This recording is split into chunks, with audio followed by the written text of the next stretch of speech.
এখনও ভোরের আলো ফুটছে সবে। এখন হালকা হালকা অন্ধকারে আমরা বাড়ির থেকে বেরিয়েছিলাম। আর এই দেখো সামনে দেখো সোজা চলে যাচ্ছে বর্ধমান হয়ে দিল্লি রোড, আর বাঁদিকে চলে যাচ্ছে চেন্নাই মুম্বাই রোড। তো আমরা এই বাঁদিকের রাস্তাটা ধরে নেব, যেহেতু আমাদের আজকের ট্যুর হচ্ছে উড়িষ্যা। তো তার জন্য আমাদের যেতে হবে লেফট সাইড। তো আমরা এখান দিয়ে খড়গপুর হয়ে তারপরে চলে যাব বেলদা। আমাদের এই ট্যুরের ডেস্টিনেশন হচ্ছে দারিংবাড়ি। এখন আমরা সালকিয়ার দিকে আছি। তো এই দিকে এত লরির চাপ, দেখতেই পাচ্ছ যে কত লরির চাপ।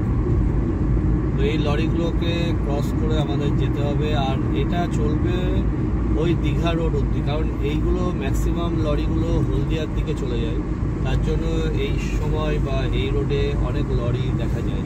তো তার জন্য এখন আমাদের এই দীঘার ওই মানে কোলাঘাটের ওই অবধি প্রচুর লরি থাকবে, তারপরে আস্তে আস্তে লরির চাপটা কমে যাবে।